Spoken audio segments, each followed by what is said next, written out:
El profesor, de John Katzenbach, capítulo 43 y 44.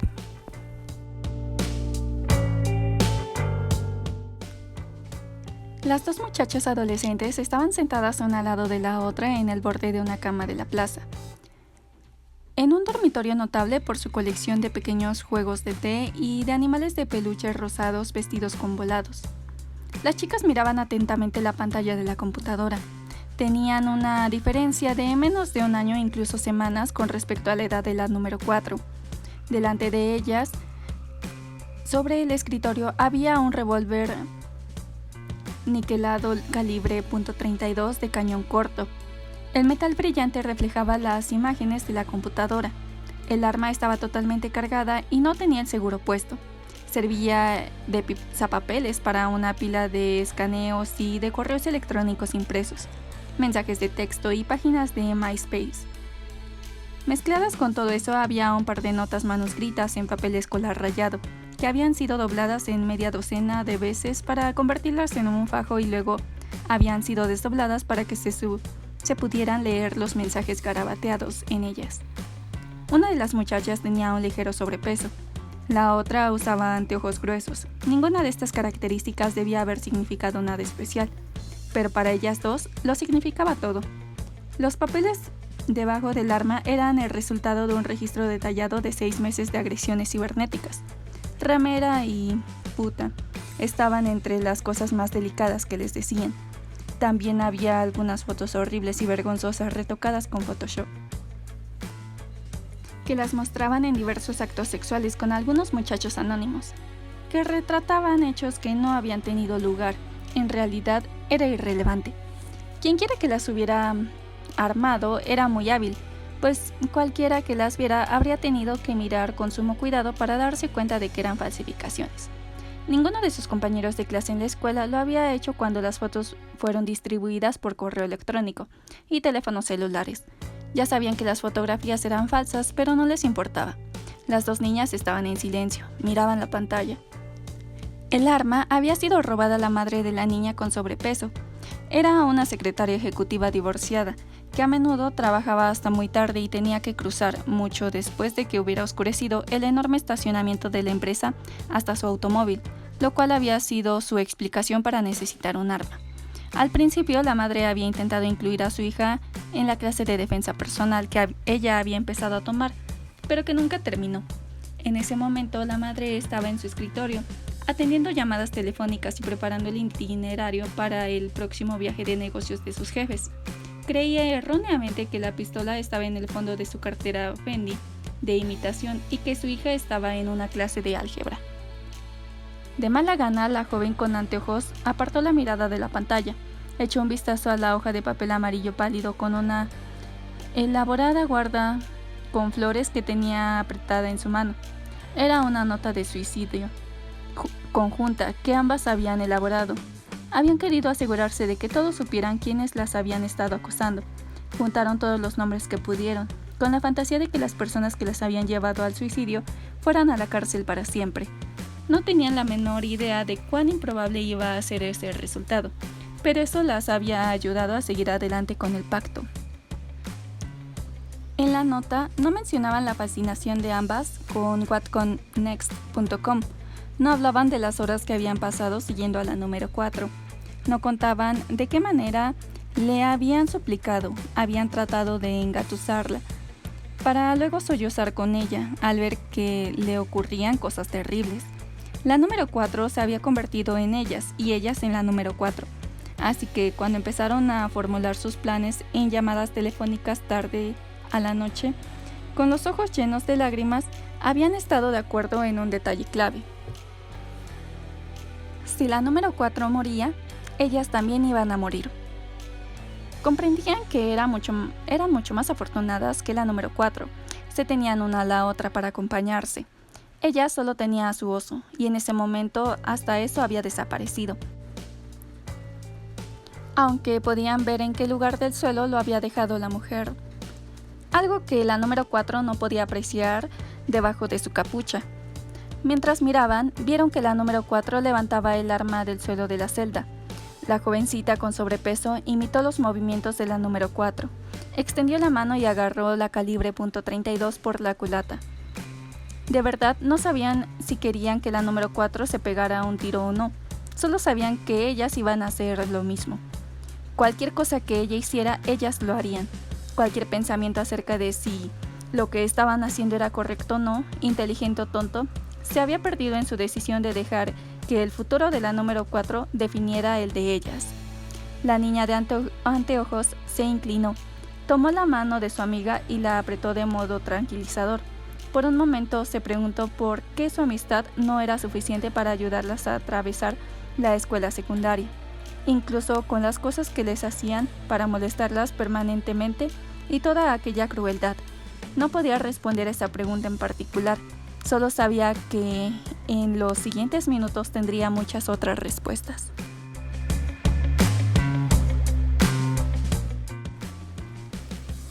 Jennifer tomó el revólver, sorprendida por lo pasado que era. Nunca antes había tenido un arma mortal en su mano, y tenía la idea equivocada de que algo mortal debía ser ligero como una pluma. No sabía nada sobre cómo manejarla, ni cómo abrir el tambor, ni cómo cargarla, ni de qué manera martillarla. No se daba cuenta de que si el seguro estaba puesto o no, ni tampoco si el arma había una bala o 6. Había visto bastante televisión como para saber que probablemente lo único que tenía que hacer era apuntar el arma a su cabeza y apretar el gatillo, hasta que ya no tuviera que volver a hacerlo. Una parte de ella le gritaba por dentro: «Termina con todo, hazlo, termina con esto y ya». Sus propios sentimientos tan severos le hicieron respirar hondo. La mano le tembló un poco y calculó que debía actuar rápido, porque no tenía manera de saber si podría hacerle la pareja si llegaba a vacilar.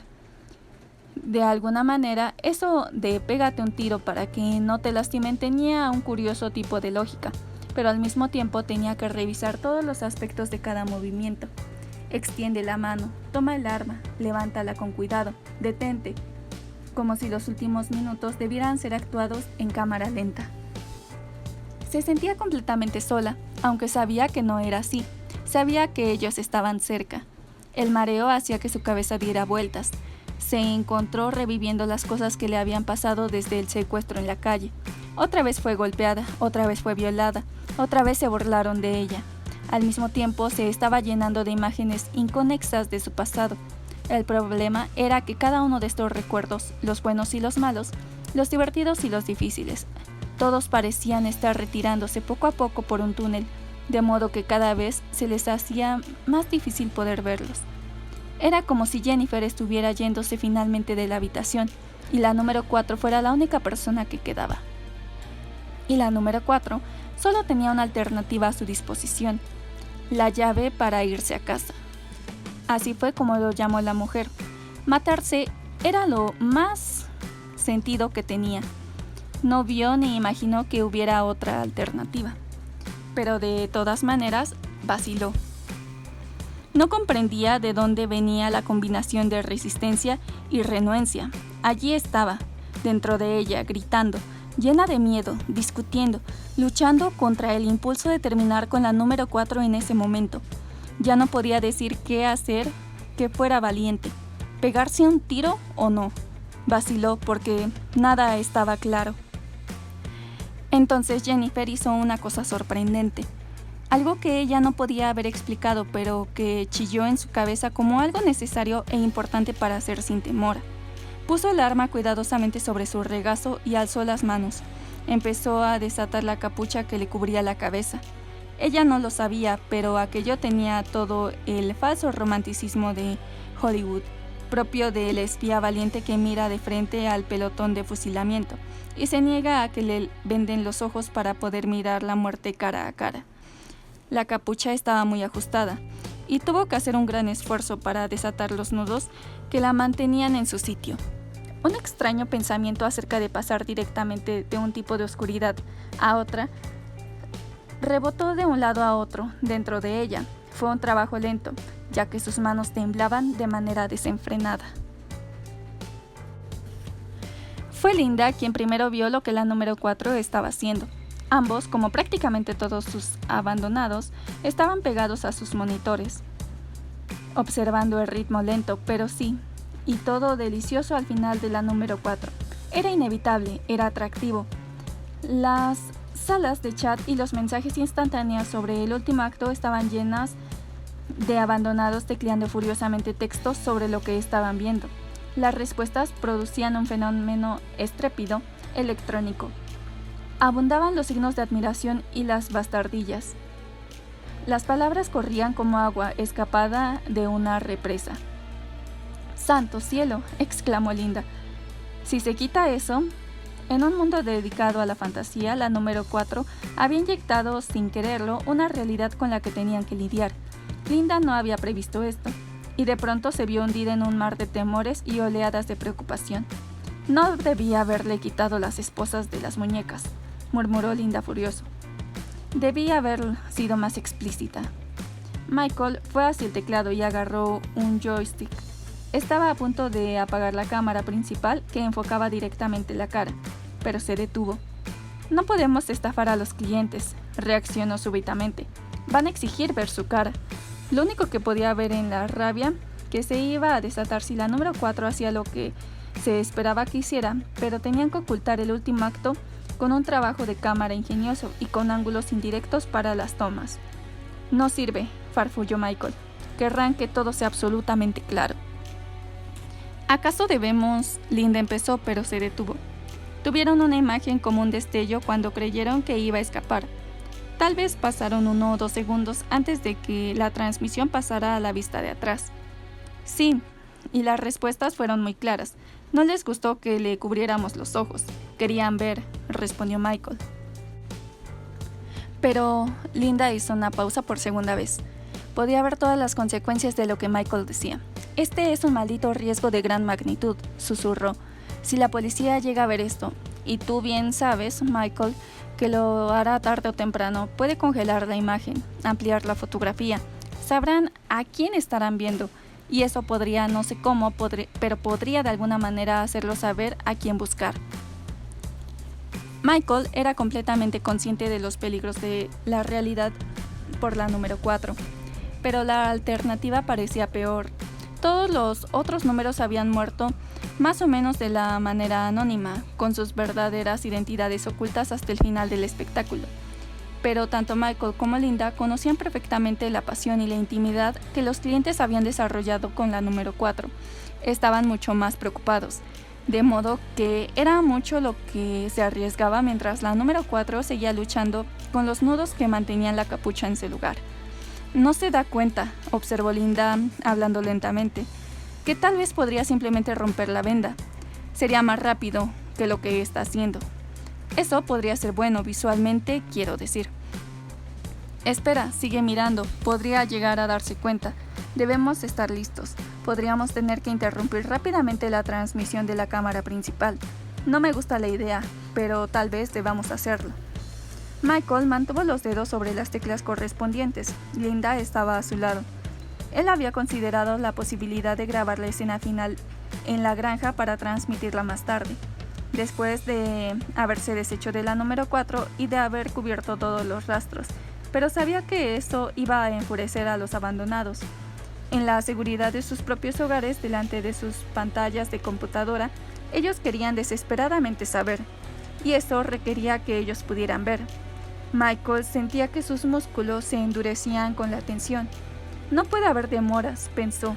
Simplemente tendremos que ocuparnos de las cosas a medida que ocurran. La incertidumbre le daba energía a la vez que se preocupaba. Echó una mirada a Linda e imaginó que ella estaba siendo acosada más o menos por esos mismos pensamientos. Luego volvió a mirar a la número 4, mientras él y Linda se aferraban a lo que podían ver y a lo que ellos estaban enviando al cibermundo. Él respiró hondo. Por primera y única vez en la serie número 4, Michael y Linda vacilaban. Era como si la incertidumbre que había atrapado a la número 4 durante todo el espectáculo finalmente los hubiera afectado a ellos también. Su propia confianza en sí mismos vacilaba, y también por primera vez se inclinaban sobre la pantalla sin tener ninguna idea concreta de lo que iba a venir después.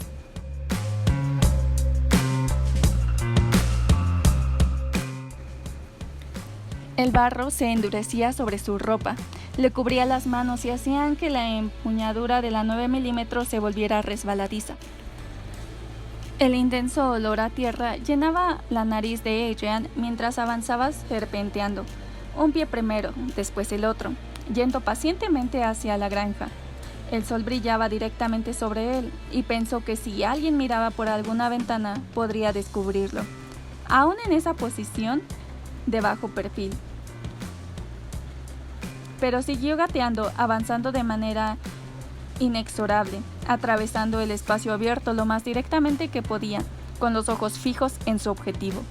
No se puso de pie hasta que llegó a la esquina del establo donde podía esconderse detrás de la pared, ocultándose de la casa. Respiraba pesadamente, no por el esfuerzo, sino por la sensación de que estaba lanzando la cabeza a una ineludible pelea que combinaba su enfermedad con todos sus fracasos como el marido, como el padre y como el hermano. Quería volverse hacia sus fantasmas y decirles que lo sentía, pero con la poca sensibilidad que le quedaba, sabía que tenía que seguir avanzando. Vendrían con él sin importarles las absurdas disculpas que él ofreciera. En su interior, algo le decía que Jennifer estaba a solo pocos metros, mientras se deslizaba por el borde del establo, y espiaba cautelosamente a su alrededor. Se preguntaba si alguna persona racional habría llegado a esa misma conclusión. Podía ver la parte de atrás de la granja. Había una sola puerta que supuso conducía a una cocina. Adelante, por lo menos, de acuerdo con las fotografías que tenía, había un viejo porche que probablemente en otros tiempos había tenido un columpio o una hamaca, pero que en ese momento no era más que otro techo que dejaba pasar el agua. No se escuchaba ningún ruido, no había ningún movimiento, nada que indicara que había alguien adentro. Si no fuera por la vieja camioneta estacionada delante, habría pensado que el lugar estaba abandonado. Las puertas, lo sabía, estarían cerradas con cerrojo y llave. Se preguntó si podría usar la empuñadura de la 9 milímetros para entrar por la fuerza, pero el ruido era su enemigo y un ataque frontal. Bueno, su hermano ya lo había explicado, que eso sería un error. La idea de fallar, a pesar de estar tan cerca, lo asustó. Eso le había pasado con todas las personas a las que había amado, de modo que decidió no cometer el mismo error. Adrian siguió inspeccionando la casa. En la puerta de la cocina había una serie de peldaños de madera destartalados con un barandal que estaba roto, pero justo al lado, apenas por encima del nivel del suelo, había una pequeña ventana sucia de tierra. En su casa había una igual. Un solo panel angosto de vidrio que dejaba entrar un poco de luz al sótano. Adrian hizo un cálculo. Si el hombre y la mujer que robaron a Jennifer son como la mayoría de las personas, habrían pensado en cerrar con llave la puerta principal y la puerta posterior, y también en cerrar las trabas en las ventanas del recibidor, el comedor y la cocina, pero se habrían olvidado de la ventana del sótano. Siempre me ocurría a mí, no a Cassie. ¿Puedo entrar por ahí? Tenía que correr rápido para cruzar el breve trecho de espacio abierto. Tan rápido como pudiera. ¿Sistema de alarma? No en una casa tan vieja. Se mintió esperanzadamente. Corre ligero, se recomendó a sí mismo. Luego iba a lanzarse por debajo de la casa para tratar de abrir la ventana del sótano. No era un gran plan. Si no funcionaba, no sabía qué iba a hacer como alternativa. Pero se consoló un poco al pensar que había pasado su vida académica sin prejuzgar los resultados de los experimentos.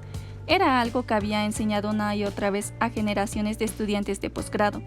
Nunca hay que anticiparse al resultado, porque entonces no verán el verdadero significado de lo que ocurre y no podrán percibir la emoción de lo inesperado. Antes había sido psicólogo, y cuando era joven había sido corredor. Apretó los dientes, respiró hondo y se lanzó hacia adelante. Adrian corrió, moviendo desenfrenadamente los brazos hacia la granja, hacia la ventanita cerca del suelo.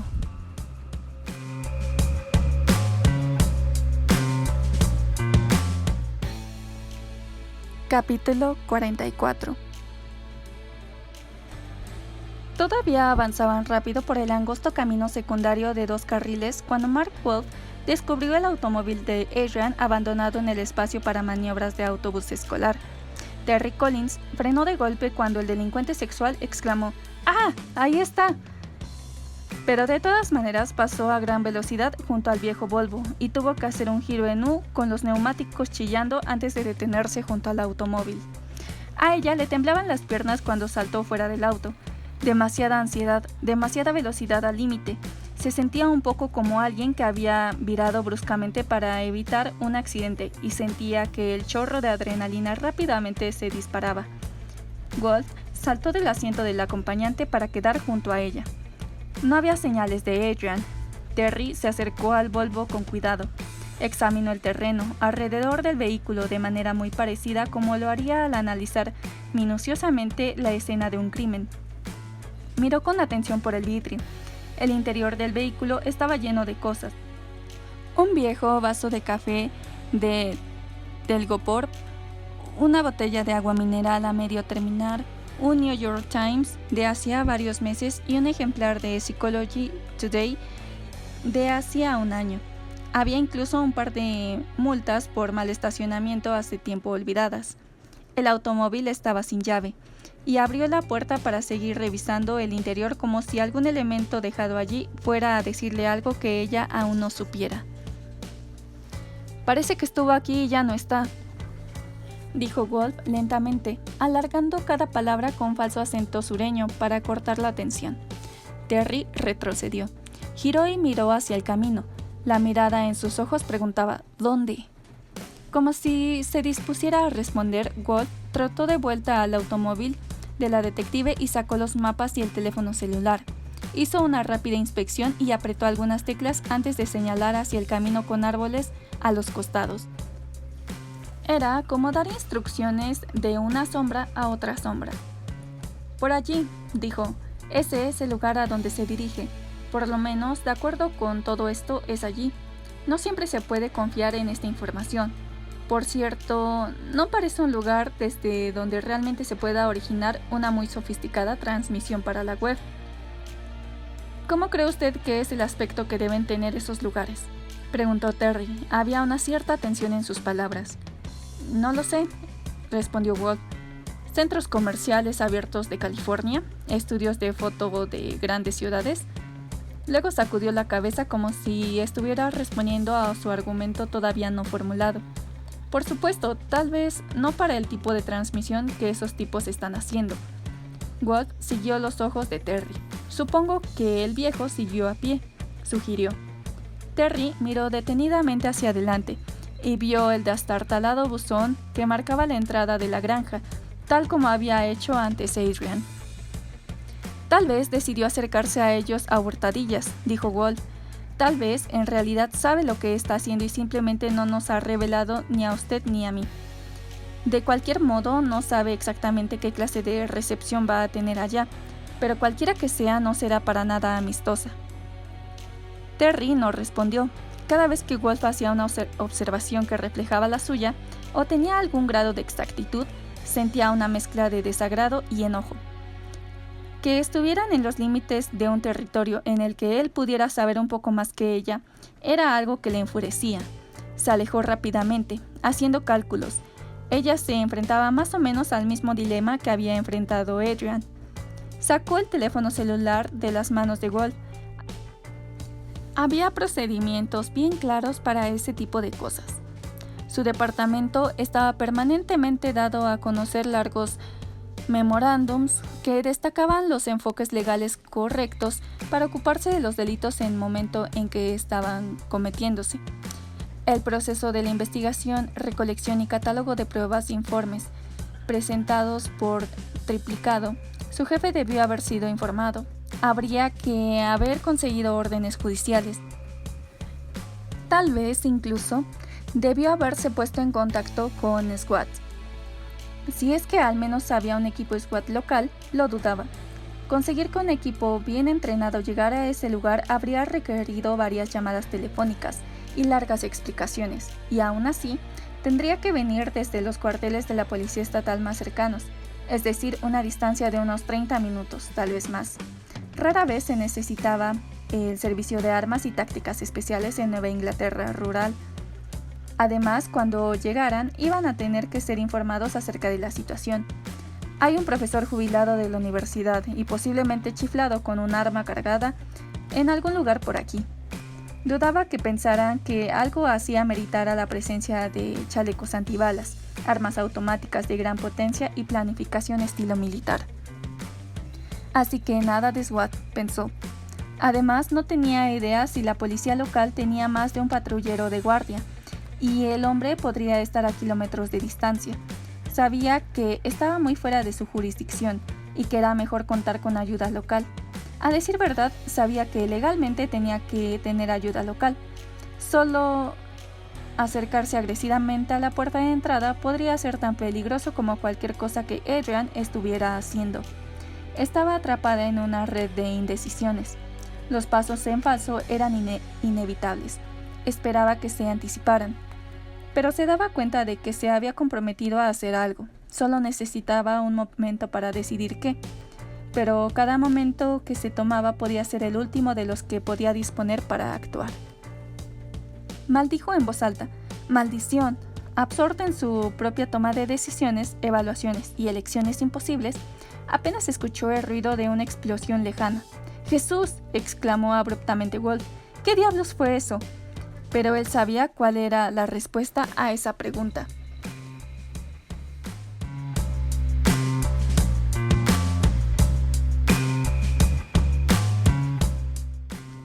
Adrian avanzaba como un cangrejo, agachado, pegado su espalda contra las tablas exteriores de la casa.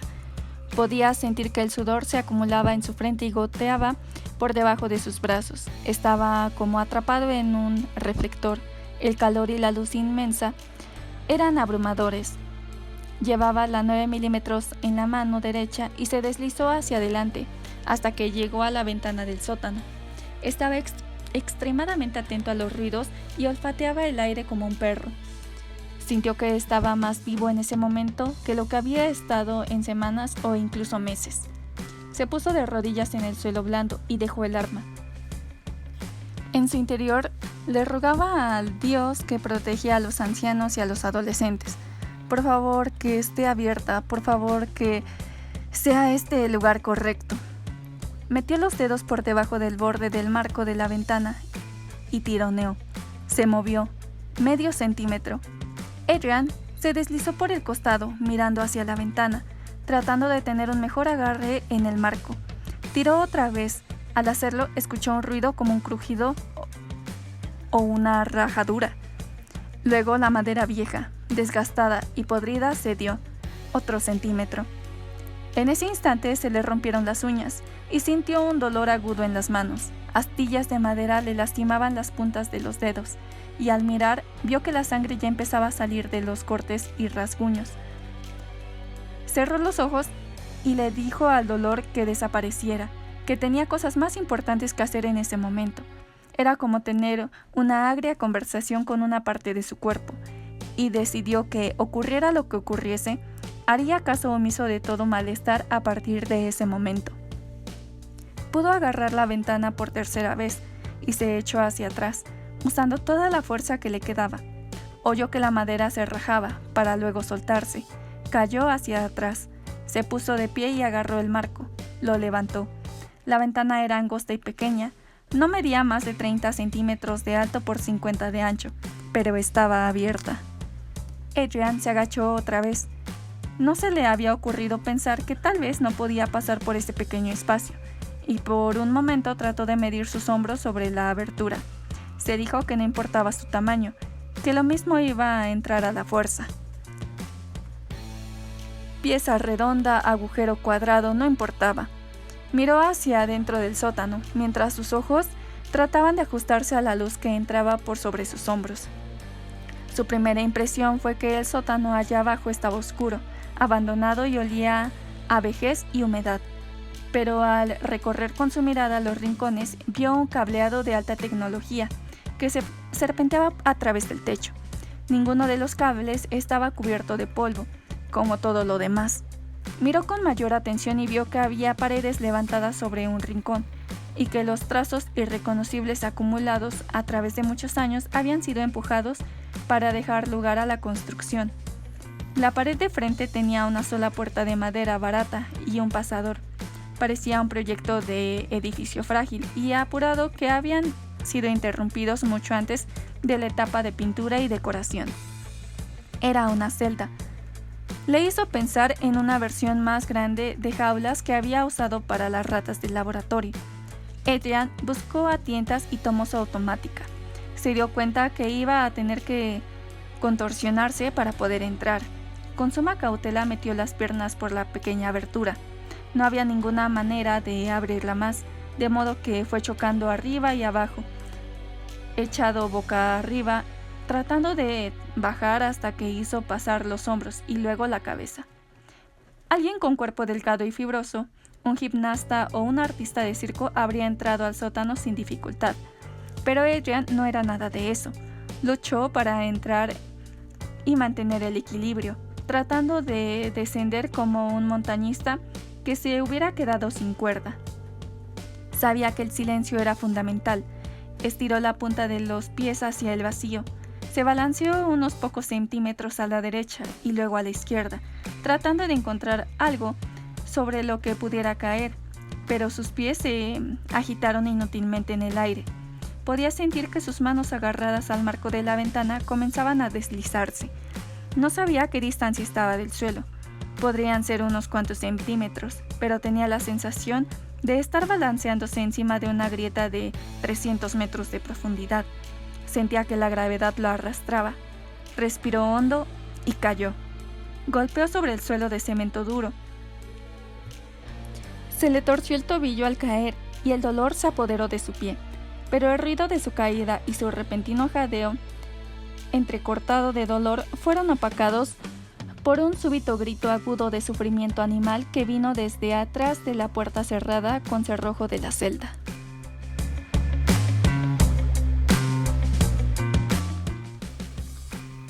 El último nudo se deshizo, y Jennifer se dio cuenta de que la capucha estaba suelta. Solo era cuestión de levantarla y retirarla. Vaciló. Ya no le importaba si estaba violando alguna de las reglas. Ya no tenía miedo de lo que el hombre y la mujer podían hacerle. Solo le quedaba una alternativa.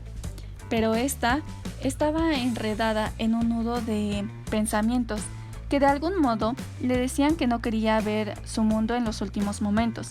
Sería como estar de pie al borde de su propia tumba, mirando hacia el agujero abierto en la tierra que estaba esperándola. Este es el momento en que la número 4 se muere, tal como se espera que ocurra. Pero entonces, esos sentimientos fueron reemplazados por una ira abrumadora que le brotaba desde adentro, sin límite y con la fuerza del agua que sale de una cañería rota. No era que quisiera seguir ofreciendo pelea. Esa oportunidad había desaparecido minutos, horas y días antes. Era más bien que no podía soportar no ser quien era realmente en el momento de su último aliento, de modo que gritó. Sin palabras, sin una frase, sin nada más que un gran grito de decepción y de rabia. Fue un sonido que reunía todo lo que iba a extrañar de la vida en los años venideros para concentrarlo en un grito largo y estirado de desesperación. Fue amortiguado por la capucha, pero de todos modos se llenó en la habitación y atravesó las paredes y también el techo. Jennifer fue apenas consciente de que el sonido le pertenecía. No tenía idea de por qué lo había dejado escapar, pero cuando el grito fue desapareciendo de sus labios, levantó la mano y se arrancó la capucha. Tal como ocurrió al final de aquel breve momento estupendo en que creyó que estaba escapando, la luz la cegó. En un primer momento pensó que el hombre o la mujer la encandilaban con un reflector, pero casi de inmediato se dio cuenta de que no era más que la iluminación habitual de la celda. Parpadeó con rapidez, se protegió los ojos con su mano libre y luego se frotó la cara. Toda la habitación pareció envuelta en un silencio diferente al anterior. Tuvo que esforzarse para escuchar su propia respiración agitada, que salía en breves estallidos. Tardó unos segundos en ajustar la vista, el sonido y el oído. pero cuando lo hizo vio el arma y le pareció mucho más fea que cuando estaba descubriendo a sus pies y tan solo podría reconocerla al tacto. Era negra, azabache y maligna, y brillaba bajo las fuertes luces del techo. Apartó la mirada y de pronto vio al señor piel marrón tirado desplicentemente a un lado de la habitación, un montoncito retorcido y marrón de algo inútil. No se explicó por qué no había escuchado a la mujer cuando dejó caer el juguete, pero sin pensarlo se puso de pie de un salto y atravesó esa poca distancia para agarrarlo y abrazarlo contra el pecho. Permaneció así, balanceándose, de alegría, ya no estaba sola. Entonces regresó de mala gana a la silla de las entrevistas. Se dejó caer sobre ella y tomó el arma. Jennifer y el señor piel marrón miraron a la cámara. Ella quería patearla y voltearla, pero él no. Una vez más miró a su alrededor. Todas las paredes eran sólidas. La puerta estaba con llave, lo sabía. No había ninguna salida. Nunca la había habido. Había sido una tonta al imaginar alguna vez que existía una manera de salir de la habitación, aparte de que la estaba a punto de seguir. «Lo siento», susurró disculpándose a sí misma y ante su compañero. Esperó que nadie más la escuchara. Levantó el arma y empezó a temblar. Le temblaban las manos y agarró al oso con más fuerza todavía, como si el señor piel marrón pudiera ayudarla a tranquilizar sus músculos tensos y aquietar las manos temblorosas. Se puso el arma en la cabeza. Esperaba estar haciéndolo bien. Miró a la lente de la cámara. «¿Están filmando esto?», preguntó. Su tono fue débil, quería sonar desafiante, pero no podía encontrar la fuerza dentro de ella. La cubrió una inmensa oleada de tristeza y derrota, ahogando todos sus pensamientos acerca de lo que alguna vez fue Jennifer. «Ya todo ha terminado», se insistió a sí misma. «Mi nombre es número 4», le dijo a la cámara. Tenía demasiado miedo de disparar y tenía demasiado miedo de no disparar, y ese titubeo momentáneo escuchó algo que la confundió todavía más. Era una sola palabra, que increíblemente parecía venir al mismo tiempo de algún lugar lejano y de alguno sumamente cercano. Fue como un recuerdo olvidado hacía mucho que resonó en la habitación alrededor de ella. «¿Jennifer?».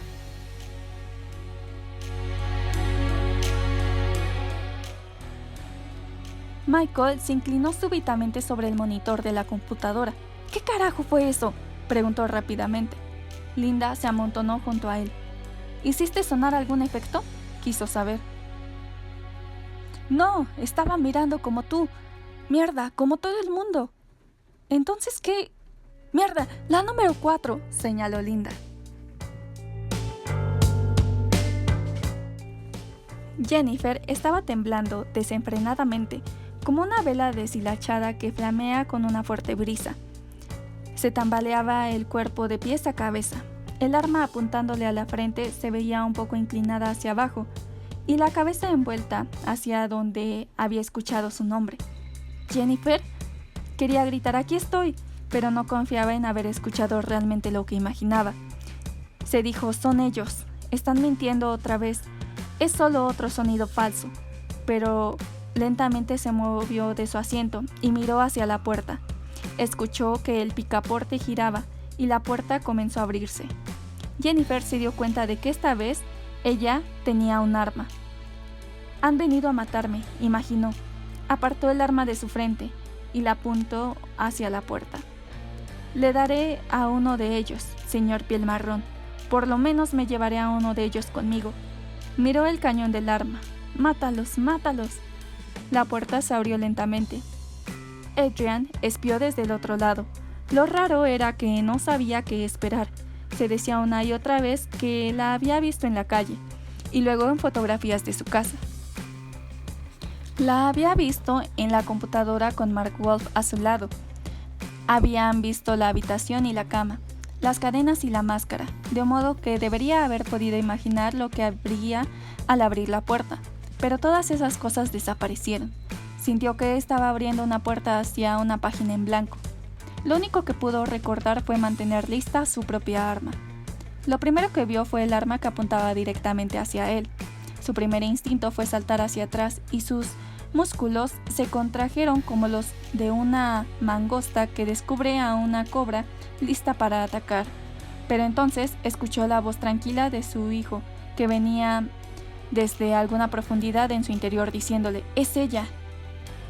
«Tommy», susurró su propia voz, a lo que siguió rápidamente: «¿Jennifer?».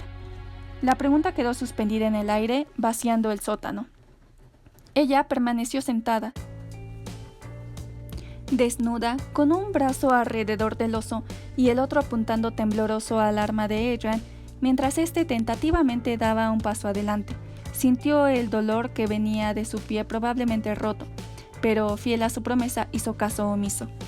Jennifer sabía que se esperaba que ella dijera algo, pero no podía formar las palabras adecuadas en su cabeza. Sabía que algo había cambiado, pero no podía darse cuenta de qué. Algo parecía muy diferente y no lograba relacionarlo con todo lo que había pasado antes.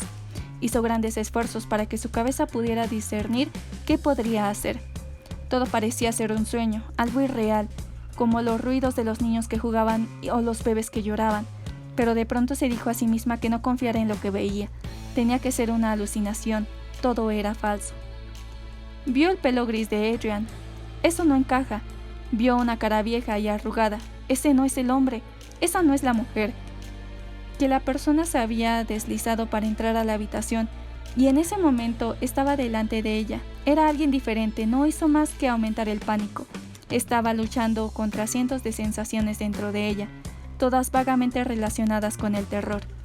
«Jennifer», dijo lentamente la persona delante de ella, pero esta vez no dijo su nombre como una pregunta, sino como una afirmación de un hecho. Jennifer tenía la garganta seca. El arma en su mano parecía pesar 50 kilos. Una parte de ella gritaba: «¡Es uno de ellos! ¡Mátalo, mátalo ahora antes de que él te mate a ti!». El cañón del revólver se movía de un lado a otro, mientras ella luchaba consigo misma. La idea de que alguien había venido a ayudarla parecía imposible y demasiado peligrosa como para aceptarla. Es mucho más seguro disparar. Adrian vio el arma, vio que los ojos del adolescente se abrían muy grandes y supo que la joven estaba en una suerte de conmoción de víctima. Pensó en todos los años que había pasado estudiando el miedo, en el aislamiento de un laboratorio. Ningún experimento había sido tan electrizante como en ese preciso momento, en que la pequeña celda, delante de una niña desnuda y de ojos desorbitados que él había esperado estuvieran vendados, pero que lo estaban apuntando con el dedo dañino de un gran revólver. Todas sus verdades científicas, reunidas a lo largo de tantos años, no significaban absolutamente nada. La realidad frente a él era lo único verdadero. Comprendió en ese instante que él debía parecerle a ella tan aterrador como todo su entorno. Sabía que ella iba a apretar el gatillo, como una rata de laboratorio que había aprendido a tocar una campana para ser salvada de una trampa. El sentido común le dijo que se arrojara a un costado y se escondiera. «No, papá, sigue avanzando, tal como yo hice», le susurró Tommy. «La única manera es avanzar». Así que imaginaba que podría estar dejando que filmaran su propia muerte. Adrian se movió por la habitación. Toda su educación y toda su experiencia le gritaban que encontrara algo adecuado para decir y así tener la oportunidad de salvar ambas vidas. Era como estar tan desnudo como ella. «Hola, Jennifer», dijo muy lenta y serenamente. Su voz era apenas un poco más que un susurro. «¿Ese es el señor piel marrón?». El dedo de Jennifer se tensó sobre el gatillo y respiró hondo. Entonces miró al oso. Las lágrimas empezaron a brotar de sus ojos, quemándole las mejillas. «Sí», respondió.